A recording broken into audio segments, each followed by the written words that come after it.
Hello and welcome everybody to the course Crystal Engineering, Chemistry Beyond the Molecule. During the lecture series we spoke about so many things.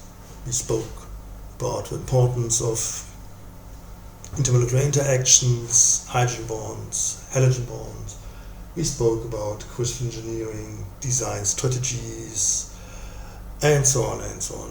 Now, in this presentation, we will talk about experimental methods. We will talk about how we can crystallize in the lab our desired products. We will have a look of different methods, crystallization methods, and we have a look which parameters could be tuned and help us to control to get this product which we want. Okay. Well, I think the most used technique in the laboratories by your own also is crystallization from a solution. And don't forget, crystallization is always a supramolecular reaction. And well, look to this diagram. What we see is here's the concentration, here's the temperature. We see here two curves. One is the solubility curve. Below the solubility curve we have an unsaturated solution. And there's another here dotted line, this is a supersaturated solution. And if we are talking about solution crystallization, we are talking about crystallization of a compound which is dissolved in a solvent or non-solvent mixture. So, what you know from your own practice, your own experience is you need sufficient concentration. And if you have a really high concentration, then directly, spontaneously, you will see the precipitation. And such a precipitation, the spontaneous crystallization, you will only see if you are in the supersaturated solution. This is this region here. Below the upper curve, I said it, you will not see any crystallization. Yes, crystallization is not possible. This is the first thing. Next thing is there's something between here. You see, there's a region between the dotted line and the solubility curve. And this region is very interesting regarding crystal engineering. Yes, and we must speak about it. We must talk about it. This curve, this region is called metastable zone. And the width of this region is not well defined. Okay. This is the first information. The second information, we talk about that spontaneous crystallization you will observe in this region. But also, it is possible that crystallization is initiated in this metastable zone. Nucleation and crystallization can also start in this zone under special conditions. Externals, irritation, UV, for example, light, for examples, or seeding the solution. The second point, seeding, is very interesting. We will talk about a little bit later. Yeah. So, but first what is nucleation? Nucleation is achieved as soon as the size of this nucleus has a special size, and as well as a critical size, and we have a critical activation energy barrier. Where nucleation strongly depends on the concentration of a compound solution. So moderate concentration or supersaturation. Has really impact on the nucleation. The supersaturation increase if its activation energy and critical size decrease. In this case, activation energy becomes very low. And in this case, you have a very low energy, where you have a spontaneous and rapid nucleation, and well, this is an increase on the nucleation speed. Okay, now, how can you achieve your crystals? Crystallization from solution, we have three pathways. First is decreasing this solubility at constant temperature. The second thing is decreasing the vapor pressure of the solvent under reduced pressure. And the third one is if you have a cooling gradient when you're cooling the solvent. Yes. Mostly pathway 1 and pathway 3 are mostly used in our labs, mostly. Okay, have a look on the cooling rate. Cooling rate has an influence on the whole system. If you're thinking about cooling, we are thinking about kinetic component. Kinetic component of crystallization, nucleation. This is the ordering the molecule clusters from the molecular cluster and solution into the crystal structure. Yes. Well, and the typical here worldwide of this zone is around about 10 degrees. It depends of a compound. It depends on the compound. This is possible to decrease or increase this zone. If you have a really narrow metastable zone, yes, as close to the equilibrium, then this situation favor the formation of a crystallization of a stable form, yes, thermodynamically stable form.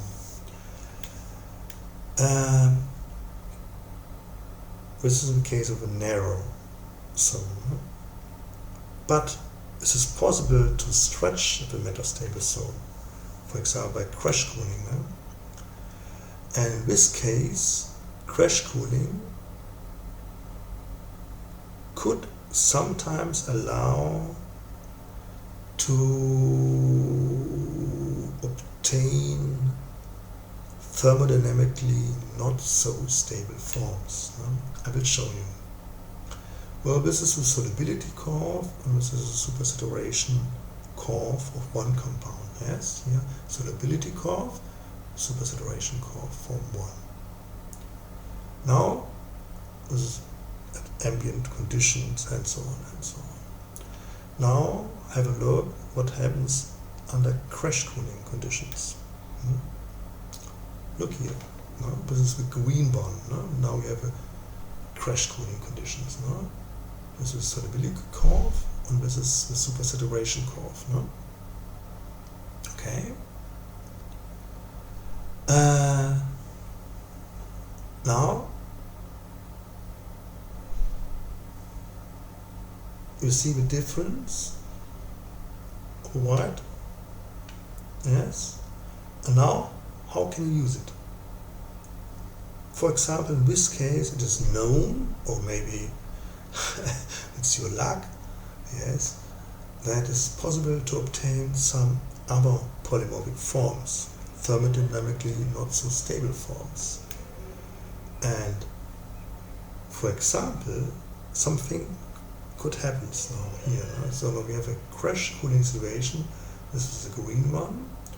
Now the blue one here, the blue one is the solubility and precipitation curves of a thermodynamically not so stable. Yes. And now it is possible to get, for example, here supersaturation. Yes, the supersaturation zone could be earlier reached than here the supersaturation region of form 1. And sometimes this pathway helps you to obtain this kinetic stable or thermodynamically not so stable form. This was the first, talking about cooling, talking about concentration. In general, what is the best concentration? You can say it is around about 5 to 100 milligram per milliliter with optimum conditions for cooling crystallization. If you have a higher concentration, also higher than 200 milligram per milligram, very often you will get glassy amorphous products. The interplay between cooling and concentration could be very interesting. Have a look. Let's have a look on the crystallization of mannitol from water. So, yes, if we make a freeze crystallization of concentration of 2.5% mannitol, you will get a beta polymorph. If you increase the concentration on 15%, not only because you increase only the concentration, when you will get the delta polymorph. First thing. Now you play or tune the temperature. You make slow freezing rate, 10% mannitol, alpha polymorph. And now you increase the freezing rate, the speed, yes. Same concentration, yes. When you will get the delta polymorph. 3 different polymorphs, yes. Only by playing the concentration and the cooling rate. Nice example to illustrate the importance or the impact of these parameters. Okay. Next parameter, which could be helpful to control crystallization, is the interplay of solution and solute by intermolecular interaction. And this interplay can be tuned by the, for example, hydrogen bond characteristics of the solvents. Yes. For example, if you look to this compound, we will see that this carboxylic acid forms dimers in toluene. If you switch the solvent to chloroform, when you will see something like catamer, the carboxylic acid and the hydroxy groups. The suggestion is there's an interplay of the solid and the solution during the nucleation process. This is a suggestion. Very nicely investigated this phenomenon was in the case of 5-fluorouracil. 5-fluorouracil is a well-known drug against cancer. Yes,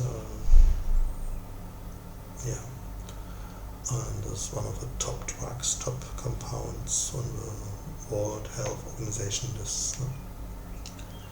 Okay, 2 polymorphs are known from this compound. Form 1 is well known since a long time, I'm not sure, 60, 70, something like this.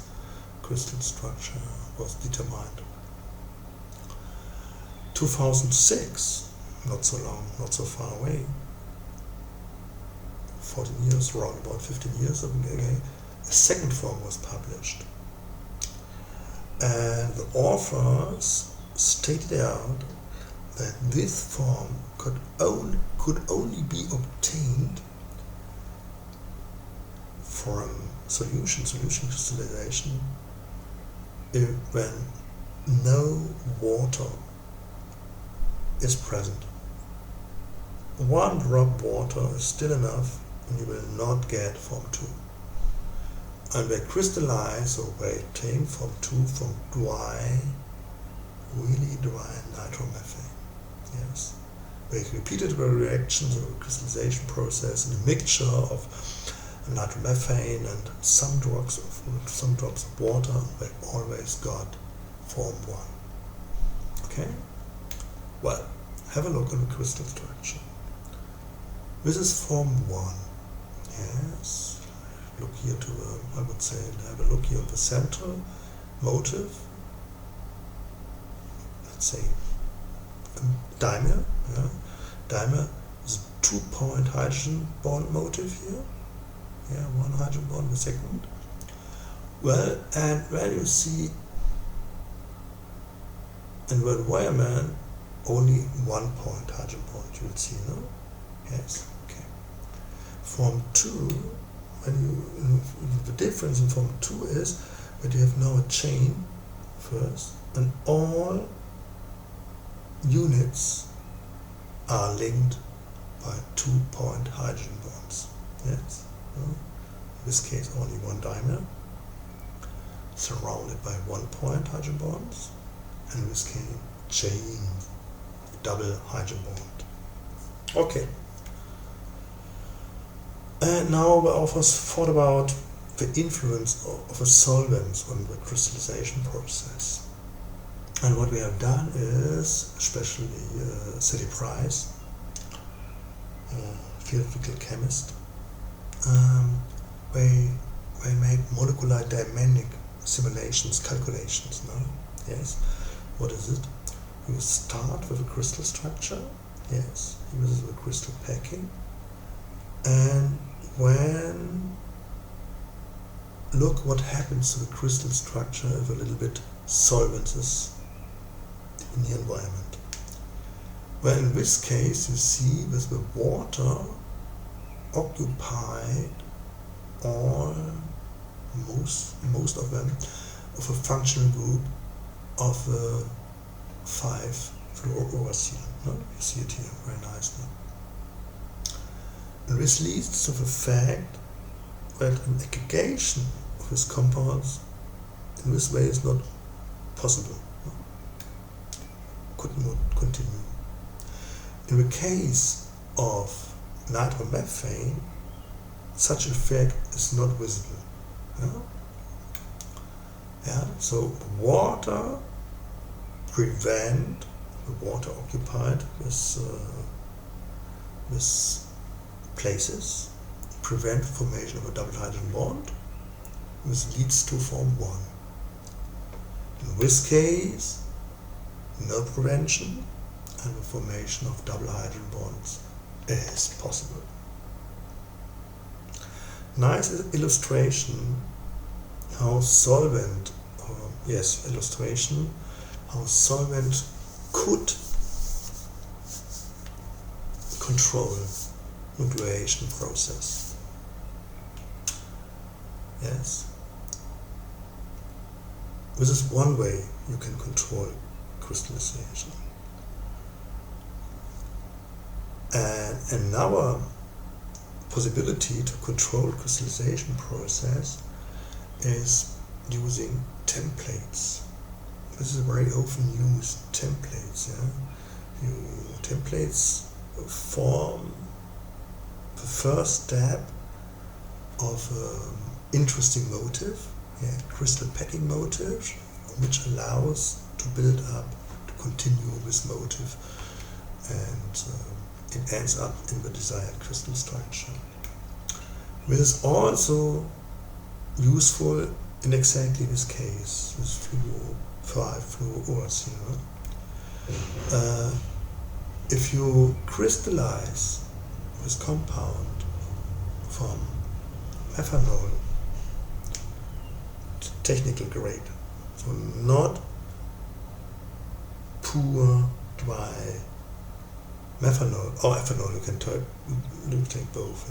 You're talking about a slightly amount of water inside the solvent, when you will see in the presence of nicotinamide, depending on the concentration, you can distinguish between form 1 and form 2. If you have a little bit higher concentration of nicotinamide, then you will get this desired form 2. How can you explain it? You can explain it by this template effect. Have a look here on nicotinamide. Yes. And okay, this is a figure to explain the solvent effect. As I said, these places, positions are blocked, occupied by water. On form 1 will be obtained. So this is the template effect. So we see the interaction of a nicotinamide with here functional group with fluorouracil. This is the first step to building up this change of double hydrogen bonded units. So, forming up. Nice example how you can control crystallization of a compound by solvents and also by templates. Okay. Next point. Anti-solvent crystallization. Well, what is it? This is always a mixture. We are talking about mixtures, crystallization for mixture. This mixture is in the compound has a different solubility in the solvents. Supersaturation is generated by adding a second liquid to a solution of a substance to be crystallized.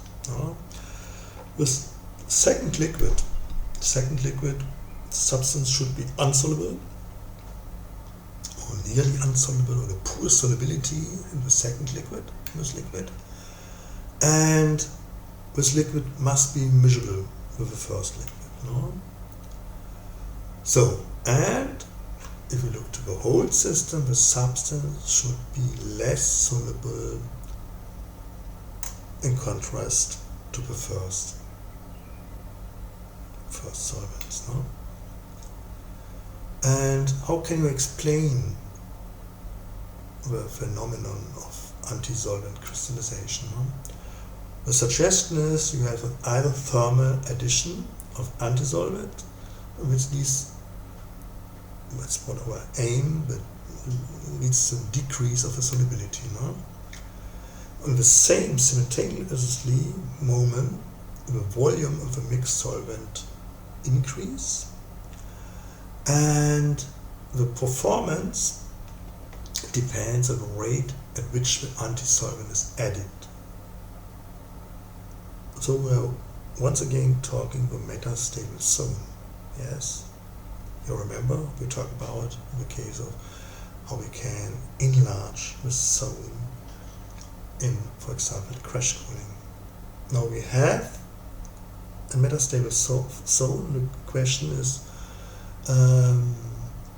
how can we use it?